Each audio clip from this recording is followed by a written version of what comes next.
আসসালামু আলাইকুম প্রিয় বাচ্চারা। ভাবো তো, তোমার কাছে যদি এমন একটা ছাগল থাকে যাকে তুমি নিজের হাতে বড় করেছে, তাকে নাম দিয়েছে, তার সাথে খেলেছে, আর একদিন হঠাৎ কেউ এসে বলে এখন তাকে আল্লাহর নামে কুরবানি করতে হবে, তখন তোমার কেমন লাগবে? আজকের গল্পটি ঠিক এমনই এক ছোট্ট ছেলেকে নিয়ে। হুরায়রার আব্বু ছিলেন একজন সাধারণ দর্জি। সংসারে খুব বেশি টাকা ছিল না, কিন্তু ভালোবাসার কোনো অভাবও ছিল না।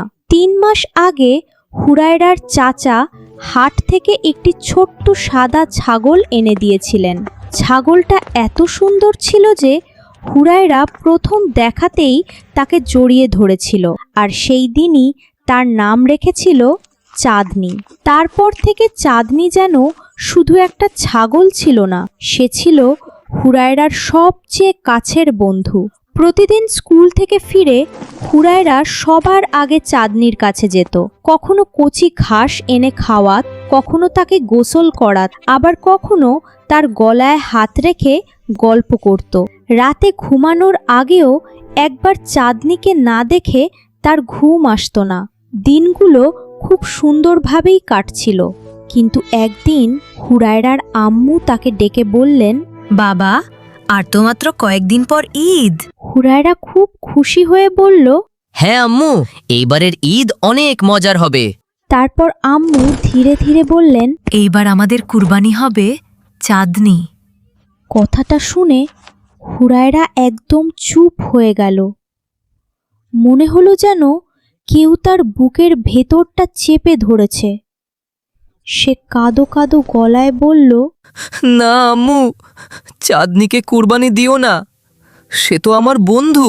সেদিন হুরায়রা দৌড়ে আব্বুর দোকানে গিয়ে একই কথা বলেছিল, কিন্তু তার আব্বু শান্ত গলায় বলেছিলেন, বাবা, আর তো মাত্র কয়েকদিন পর ঈদ।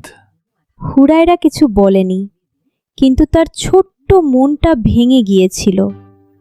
এরপর পুরো গ্রামে ঈদের প্রস্তুতি শুরু হয়ে গেল। হুরায়রার বন্ধু সাফওয়ান একদিন একটা বিশাল বড় ভেড়া নিয়ে এলো। সবাই সেটাকে ঘিরে দেখছিল। সাফওয়ান গর্ব করে বলল, এটার দাম 2 লাখ টাকা।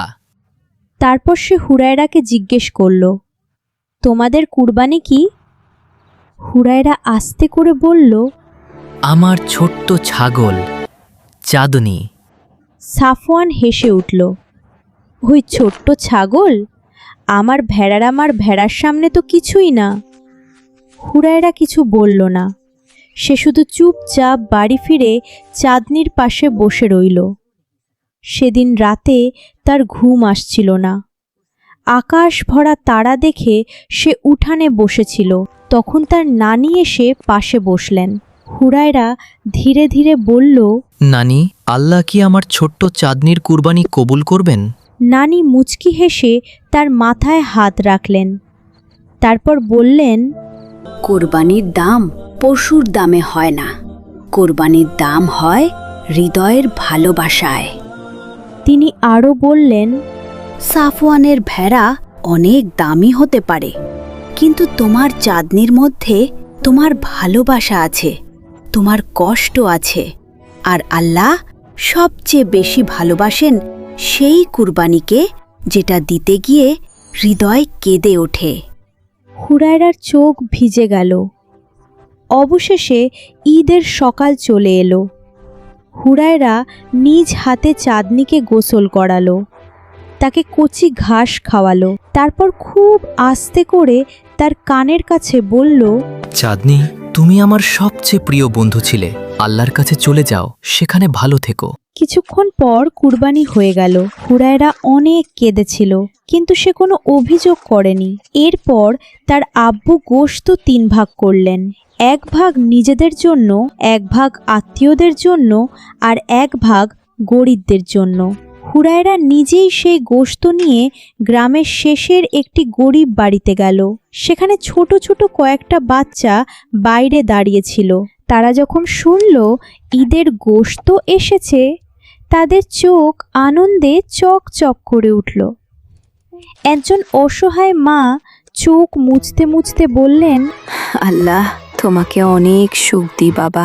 আমরা তো ভাবতেই পারিনি এই ঈদে গোশত খেতে পারবো। সেই মুহূর্তে হুরায়রার মনে এক অদ্ভুত শান্তি নেমে এলো। ফিরে এসে সে নানিকে বলল, আজ আমি বুঝতে পেরেছি চাঁদনের কুরবানি শুধু আমার ছিল না, এটা ওই বাচ্চাগুলোর হাসিও ছিল। নানি হাসলেন আর বললেন, যখন তুমি আল্লাহর জন্য কিছু ছেড়ে দাও, আল্লাহ তোমাকে তার চেয়েও সুন্দর কিছু ফিরিয়ে দেন। কখনো সেটা টাকায় হয় না, হয় শান্তিতে, হয় দোয়ায়, হয় মানুষের হাসিতে। মনে রেখো বাচ্চারা, কুরবানির মূল্য বাজারে নির্ধারণ হয় না, এর মূল্য নির্ধারণ হয় হৃদয়ে কতটা ভালোবাসা ছিল, কতটা কষ্ট ছিল, আর নিয়ত কতটা সৎ ছিল তার উপর। সাফওয়ানের ভেড়া ছিল দামি, কিন্তু হুরায়রার চাঁদনী আল্লাহর কাছে বেশি প্রিয় ছিল, কারণ তার মধ্যে ছিল একটি শিশুর পুরো হৃদয়। আজকের গল্প থেকে তোমরা কি শিখলে কমেন্টে অবশ্যই জানাও, আর চ্যানেলটি সাবস্ক্রাইব করতে ভুলবে না। আবার দেখা হবে পরের ভিডিওতে।